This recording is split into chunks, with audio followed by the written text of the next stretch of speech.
E aí, pessoas que queriam trem-bala no Brasil, mas vão ter que se contentar com um carro mais barato? Tudo bem com vocês? O Lula largou uma aí que vai facilitar a industrialização, compra de carro, sei lá. O mundo migrando para transporte de massa, né, e o Brasil ainda investindo em carro. Enfim, vamos aí assistir esse vídeo da Deutsche Welle, me perdoe pelo meu alemão, sobre como a China se tornou a terra do trem-bala. Trens de alta velocidade são rápidos, eficientes e não causam tantas emissões de carbono. No mundo todo, o número deles só cresce. Você pode pegar um daqui ou até daqui. Mas quem tem no momento o melhor sistema ferroviário de alta velocidade do mundo? Como é bom o socialismo, hein? A China. Em pouco mais de uma década, a China construiu quase 40 mil quilômetros de ferrovias de alta velocidade. A malha conecta quase todas as grandes cidades do país. A China agora responde por cerca de 2/3 do volume mundial de trens de alta velocidade, superando o Japão e a União Europeia. Só para comparar, na Europa, apenas 11 mil quilômetros de ferrovias de alta velocidade estão em uso atualmente. E esqueça os Estados Unidos, eles mal têm trens rápidos. Estados Unidos, por conta da indústria dos carros mesmo, né, de caminhões, etc., né, o lobby, eles ficam repetindo a ideia de que os Estados Unidos é um país muito grande e com a geografia muito diversificada, não dá para ter trem-bala aqui. Aí a China tem trem-bala que sai daqui de Hong Kong, que é no litoral, e vai até o Tibete. Tibete, que é a base do Monte Everest. Simples assim. Na verdade, tem que ir até Chengdu, em Chengdu faz uma baldeação e de Chengdu vai para o Planalto tibetano. A China tem trem-bala que cruza o deserto. É só querer. Então, como a China fez isso? Outros países podem chegar perto de alcançar o mesmo? E o que os lagartos têm a ver com isso? Não sei.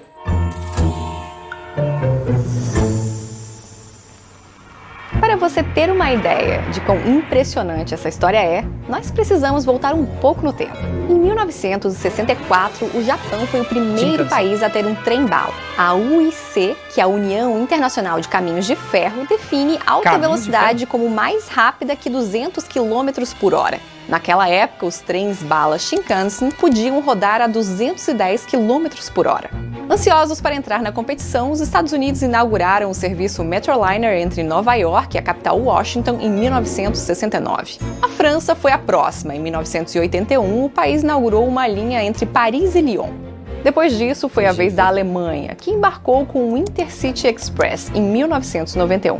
Itália, Espanha e Rússia logo começaram a lançar suas próprias redes também. Em contraste, a rede ferroviária chinesa mudou muito pouco ao longo das décadas e não estava em condições de uso para altas velocidades. Foi então que o chamado milagre econômico da China mudou. A história de milagre econômico é só porque os caras são preguiçosos para explicar o que aconteceu, né? Chinese didn't invent high-speed rail, but boy, have they adopted the idea and run with it. Como é Esse bom é o o socialismo. Mark Smith, conhecido como The Man in the Seat 61. Ele é um dos bloggers mais populares quando o assunto é trens. E ele anda muito de trem, tipo muito mesmo. They are now streets ahead of any other high-speed operator in terms of the network they've built. It's incredibly well organized. Everyone on the high-speed network has their own reserved seat. They've got all the boarding processes down. Hoje você pode ir de Pequim a Xangai, uma distância de 1.300 quilômetros, em apenas 4 horas. Eu acho que é menos, hein? Eu acho que hoje é umas 3 horas e meia. Vai de norte a sul, de Pequim a Guangzhou, em 8 horas, em vez de 22 horas em... Já está desatualizado porque já é cerca de 7 horas que eles lançaram uma linha nova de Guangzhou para Beijing, que o trem vai a 350 km por hora. Trem regular. E se você realmente quisesse, poderia pegar um trem-bala para o Tibete a 3.000 metros acima do nível do mar, com suprimento automatizado de oxigênio e janelas escuras para não se queimar em uma altitude tão alta. Mas como tudo isso foi possível? Como? Como será? Bem, em primeiro lugar, porque eles podem fazer isso por um preço mais baixo. Na China, 1 quilômetro de trilhos de alta velocidade custa de 17 a 21 milhões de dólares. Já na Europa, esse preço é de 25 a 39 milhões de dólares. Mas quem que faz, quem produz, quem instala os trilhos na China e quem faz na Europa? Porque aqui é o governo. é o Estado. Então a ideia é a gente tem que fornecer serviço para todo mundo e não simplesmente ficar rico. E na Europa? China's infrastructure boom Tá vendo? was and is a matter of, political will, but also the ability to mobilize massive amounts of cheap labor, which is connected to, cheap materials. Vamos botar, obviamente, né, que o custo da mão de obra chinesa é mais barato que o custo da mão de obra europeia, mas eu vejo um problema em simplesmente dizer que é mão barata e material barato, porque dá a conotação de que é de baixa qualidade, que não é, né? Essa é a Cecília Hans Springer. Ela pesquisa o impacto ambiental das políticas de infraestrutura da China. And they take a massive amount of, steel Normal, né? and aluminum and other really carbon-intensive materials, which are, sourced from domestic producers. E o uso de produtores nacionais, é claro, impulsiona a economia. Nos Jogos Olímpicos de Pequim, em 2008, a China já havia aberto sua primeira linha de trens de alta velocidade de Pequim a Tianjin, que chegava a 350 km por hora. They started with the 4x4 network, so 4 north-south, 4 east-to-west routes, and that was around 2004. David Feng é um pesquisador independente especializado na rede ferroviária de alta velocidade da China. Ele provavelmente já pegou mais trens que o Mark Smith. Then, to deal with the financial crisis in the late 2000s, the idea was they would extend part of the 4x4 network. And then afterwards, around the mid-2010s, they were like, wait, this isn't going to be enough. We need to double the whole network. É muita It's going gente, to be né? 8x8, not 4x4. Mas para fazer isso é preciso também tirar muitas pessoas do caminho. A China tem sido rápida e implacável na realocação de residentes. É interessante que eles falam rápido e implacável, eles mostram literalmente pessoas que não foram removidas, né? Porque essas casas estão no meio das obras. E o uso das palavras aqui é muito importante, né? E se você não quiser se mudar, bem, eles vão construir ao seu redor até que você se mude. Mas não são apenas pessoas que precisam ir para outro lugar. A estação ferroviária de Stuttgart, na Alemanha, por exemplo, foi planejada desde 1995, mas está longe de ser concluída.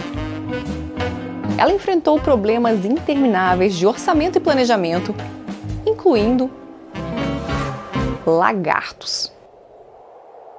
Em 2017, o projeto atrasado foi ainda mais prejudicado quando a Deutsche Bahn alegou que teria que reassentar lagartos ameaçados de extinção a um custo de 15 milhões de euros. É um orçamento de 2 a 4 mil euros por lagarto. Mas na China não é assim. Chinese legal code allows, basically the authorities to basically Pois é, tem isso. China doesn't have that issue because they can just exercise eminent domain and kick people out of their fields. Ela fala isso literalmente depois que a outra fala que tem pessoas que não foram expulsas e construíram ao redor da casa das pessoas, né? Então vocês têm que se decidir. Ou o governo é autoritário e autocrático e remove todo mundo de casa, ou eles aceitam que tem gente que não vai sair de casa e eles constroem ao redor. Né? Se decidam. I'm not saying that's good, but it definitely enabled, the development of that network. Até 2013, a China construiu 10 mil quilômetros de ferrovias de alta velocidade. E isso é quase o total atualmente em uso em toda a Europa. E eles não precisam se preocupar com a lucratividade. Muitas linhas estão operando com enormes perdas operacionais. Por quê? Política, claro. Porque no fim, é para atender o povo, não é para ficar rico. The numbers speak for themselves. If it's not economically viable in the near term or even the medium term, there's got to be something else going on, right? And I think that thinking of those hinterlands of China, like Xinjiang and Tibet that you mentioned, is, more part of a Belt and Road Initiative type of program with, clear geopolitical goals alongside economic ones. A história das Porque para redes... essa galera, a ideia é ter que dar lucro, né? Tem que dar lucro, se não der lucro não faz sentido. E aqui não, a gente tem que atender o povo e se não der lucro o governo vai bancar e paciência. Além disso, a China joga muito longo prazo, já falei isso em muitos vídeos, né? Como tem aí teve vídeo de uns caras, uns anos atrás, indo numa cidade mostrando que tinha estação de trem, estação de metrô e não tinha ninguém morando lá, uns 10 anos atrás. E hoje a cidade tem milhões de habitantes porque já construíram a estrutura esperando que haveria essa movimentação, porque depois teve incentivos para a indústria se mudarem para lá. E é o mesmo esquema com Xinjiang, por exemplo. Como é uma parte estratégica da nova Rota da Seda, tem muita gente mudando para lá, indústrias mudando para lá. Então vai ter um aumento do volume de pessoas e carga. As redes de alta velocidade da China é tão bem sucedida que os trens podem realmente dominar as viagens comerciais, o que é uma boa coisa para o objetivo do país de ser neutro em carbono até 2060. Mas há outro fator a favor desses trens. Voar na China é bem ruim. Os aeroportos do país são consistentemente classificados como os piores do mundo em pontualidade.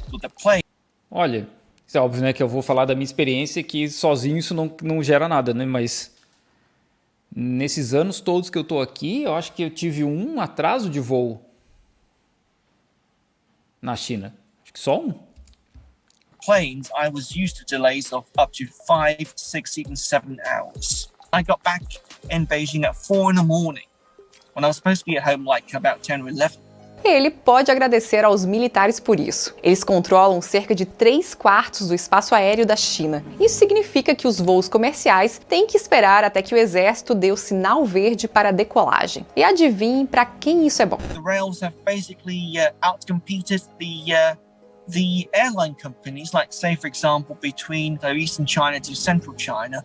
Those were routes which were very big with the airliners before high speed came in. The railways have been able to attract so many more customers that flights have pretty much ceased between these metropolitan pairs. Construir tudo isso tem custos altos em emissão de carbono, mas em geral o impulso da China por ferrovias ainda reduz muito a pegada de carbono do país em longo prazo. E para o maior emissor de CO2 do mundo, essa é uma grande recompensa para o planeta. Mas tem que lembrar que a China é o maior emissor de CO2 do mundo, em parte porque o mundo inteiro moveu as fábricas para cá, né? Então é muito fácil não ter fábrica, assim, já reduzindo isso, né? Não ter fábrica na Europa, porque eles produzem tudo aqui e dizer, olha que malvada a China, né? Porque o CO2 que era para estar sendo produzido na Europa está sendo produzido aqui. Essa história de trens na China não está nem perto do fim. O país pretende dobrar sua rede de alta velocidade até 2035, chegando a 70 mil quilômetros de trilhos. Trilhos, não tilhos. Hoje, todas as cidades com mais de 500 mil habitantes já têm estação de trem-bala. Para vocês terem ideia, 500 mil habitantes é considerado um condado aqui, não uma cidade, né? A minha cidade tem 4 milhões e meio de habitantes e é uma cidade pequena, cidade nível 3. Esse é o volume das coisas na China. Eles estão testando um trem já de 600 km por hora. Para isso, eles precisam de uma malha ferroviária diferente, né? Porque precisa de mais estabilidade. E vai começar a construção de um Hyperloop, que é aquela ideia que o Elon Musk tentou fazer nos Estados Unidos, só que para carro, né? Carros andando num túnel a vácuo. A China está desenvolvendo isso para trem, que é para andar 1.000 km por hora. E aí, o trajeto de Shanghai até Guangzhou, Shanghai até Hangzhou, que é onde eles pretendem fazer esse teste, que hoje leva aí 1 hora, 1 hora e pouco, num trem-bala, vai levar 10 minutos. Como se isso não bastasse, o governo recentemente promoveu bastante o lançamento de um trem mais rápido ainda, o Maglev. Isso mesmo, com levitação magnética. Ele pode chegar a 600 km por hora. É o veículo terrestre mais rápido do mundo. Então, outros países podem fazer o mesmo? Falta o quê nesses países? Deixem nos comentários o que vocês acham que falta. Well, No. Not in my lifetime. Na Europa, você pode culpar o avião. Os voos são muito baratos. Por que pegar um trem de 40 horas quando posso ir de Berlim a Edimburgo em 2 horas? Porque o trem não deveria... Se for trem-bala, talvez não leve 40, né? E provavelmente vai sair mais barato, que é uma das coisas da China. Um voo daqui de Guangzhou para Shanghai e de volta vai dar mais de 2.000, uns 2.300, 2.500 yuan. Se eu for de trem-bala, vai dar 1.400. É mais demorado, mas é mais de 1.000 yuan mais barato. e às vezes até por 10 euros.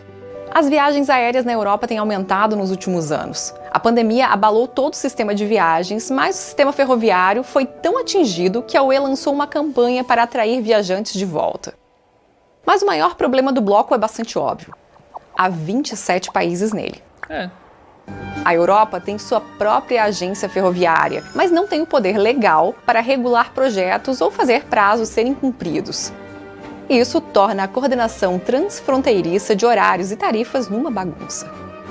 Digamos que você queira ir de Madrid a Roma com trens de alta velocidade. Você precisaria de 4 trens diferentes para chegar lá: Barcelona, Paris, Turim e Roma. A viagem inteira levaria mais de 49 horas e você A China, eles fazem uma ponte, né? Da Espanha direto para a Itália. Sei lá, faz um túnel gigantesco.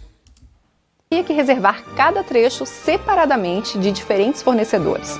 De Xangai a Chengdu é Chengdu, falta um G ali. Chengdu. quase a mesma distância de Madrid a Roma. E a viagem pode ser feita com uma única linha de trem de alta velocidade e leva 11 horas. Tudo com um clique. E você, gostaria de ter uma rede de trens de alta velocidade por perto? Se você gostou desse vídeo... É assim, a China conseguiu fazer isso aí por um motivo, né? Socialismo. Porque o governo controla tudo, as empresas são privadas. E aí eles não comentaram, né? Mas quando os primeiros trens